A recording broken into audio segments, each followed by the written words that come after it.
everyone, it's Morgan and welcome back to Morgan's Journal.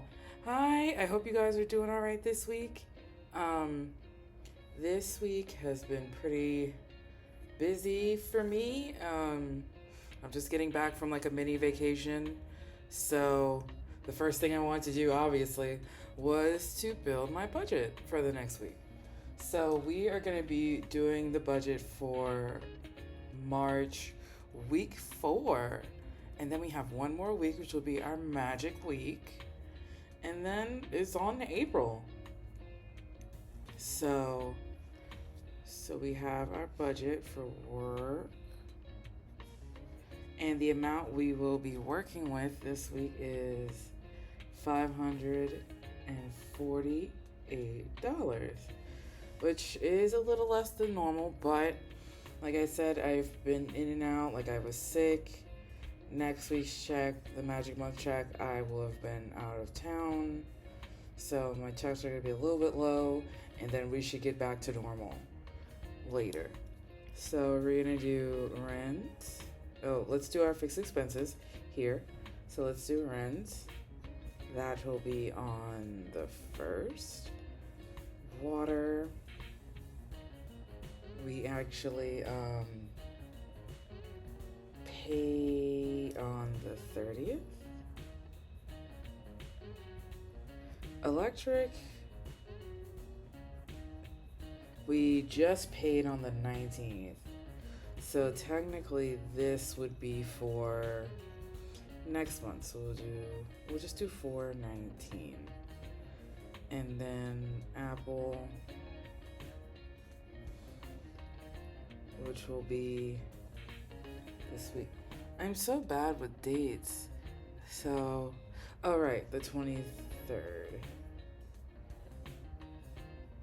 So 3/23, Apple comes out. No, 3/26, Apple comes out. Autosave and Nelnet all come out on the 23rd. So rent is going to be our usual $300. For this check, I'm going to be adjusting water and electric. One, I want to make them whole numbers because it's been really, like, I didn't want to have to cash condense like I did last week again. So I'm going to make these whole numbers so I have less bills. And the second, I did pull from water and electric for my trip because I thought I had enough budgeted or saved up, but I realized I didn't. The plus side though is that I didn't have to swipe my card at all. I just had cash. And it's not like pulling from water and electric put me in a bind or anything. It's just that I want to build it back up to where it was. So all our bills will be paid. I didn't have to pay cash for anything on the trip, which is great. I've never been in a situation where I've been able to do that before. So we're just going to slowly try and build up water and electric back to its astronomical amounts, especially with the summer coming around. And usually that's when our bill personally goes up. So water, instead of 27, we're going to do 30. And electric, instead of 34, we're going to do 40.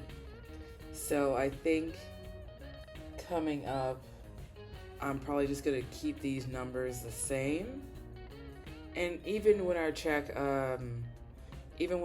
gets back to normal with the normal amounts that I usually have, I'll probably keep this the same. I may even make these the same. I'm not really sure what I want to do, but back when our check gets back to normal, there's definitely going to be a lot of places that I want to bolster up. So Apple will be 50, autosave will be 10, and Nelnet will be 50. And also when I move, since Apple is my smallest bill right now, and I do have a couple extra charges besides my computer on there, because I had to get a new phone, open box, so I ended up upgrading myself just for longevity. So Apple is probably going to get a lot of that extra money that we will have whenever we move. So let's get out our calculator here, so that way we can add up our new numbers, since it's not our normal 471 that we're usually stuffing.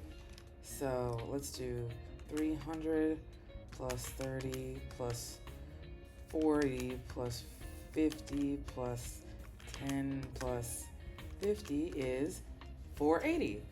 All right, so this column is going to be 480. So let's move on to our variable expenses. So let's do 548 minus 480.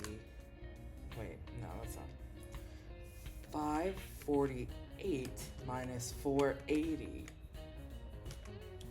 68. So this week, I definitely have to put gas. If anything, I need to pay myself back for gas because I had to put it the other day.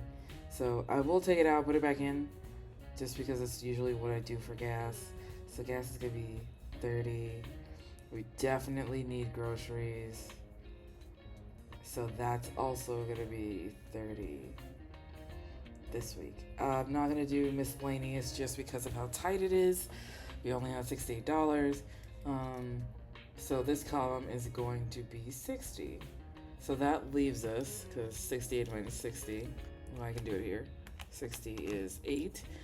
So we have $8 left to work with our sinking funds. And I feel like the most important sinking fund that we have, well, it's a tie between 1 month ahead and car maintenance. But this week, I think I'm going to put it into car maintenance because I usually put 10 in there.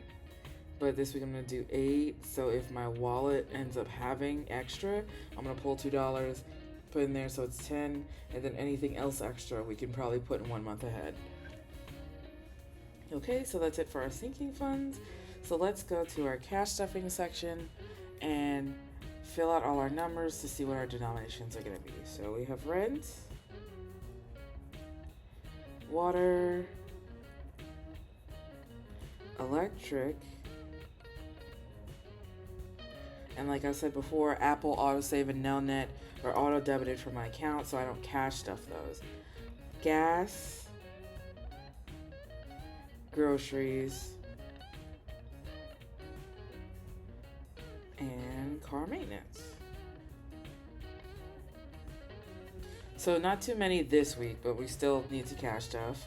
So rent is the 300, water is the 30, electric is the 40, gas is 30, groceries is 30, and car maintenance is 8.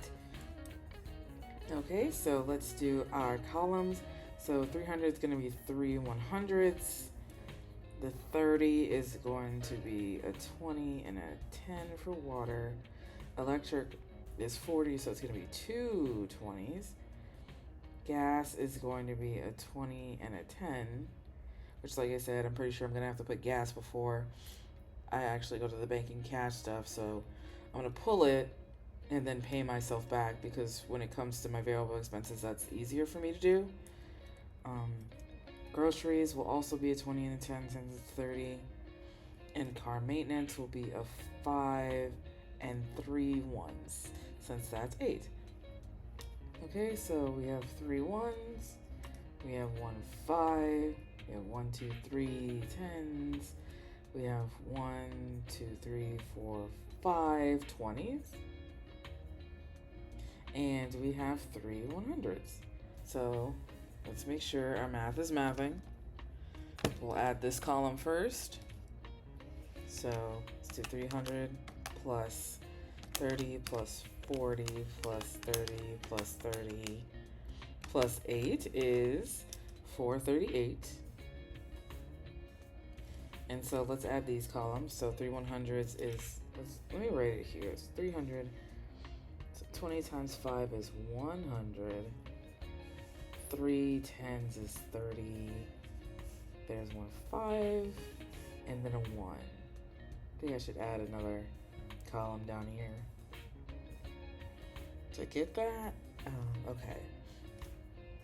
So let's say 300 plus 100 plus 30. No, that's 3 right here. Plus 5 plus 3 is 438. So our numbers are correct, and this week we will be cash stuffing $438. So thank you guys for watching. I know this is a pretty short video, but I do enjoy making them because I really do enjoy my budget and my worksheet. I think the more that I've been using it, there are places where I want to improve it. Like, I want these columns to add up and total up here, or add up and total up, and then also have this minus these total up here, so that way I know how much we need, and then have it zero out here, so that way I know I'm at zero with my budget since I do zero-based budgeting. I also want to see if I can update these to include what the denominations equal, like if there's like a multiplier or something. It's just something that I'll have to play with when updating this sheet. So, and then also for anyone who has more than one work history, having a column here to add up the total of how much it is for my digital sheet. So I think I'm gonna do that, or try and do that this week, but my primary focus is working on some things that I want to release into my Etsy shop, whether it's I was working on some envelopes, but my main focus is some savings challenges that I was really excited about doing. I made the drawings for them myself. I really love drawing, so I just want to, like, as I'm moving, like between, like, by May, I just want to have like a total like revamp and have some items in my shop and just really establish myself, especially not just on YouTube, but like on all my social media. I'm on Instagram and I'm on TikTok too, so I want to be able to establish myself and really create a brand, because as a graphic designer, that's my job. I create brands all day, but now it's time to make sure I establish my own brand the way I want to. And I like it now. I just want to refresh it up a little bit, you know? So thank you guys so much for watching today. If you've gotten this far, let me know in the comments. Thank you so much for watching, and I hope you guys have a great week. Bye.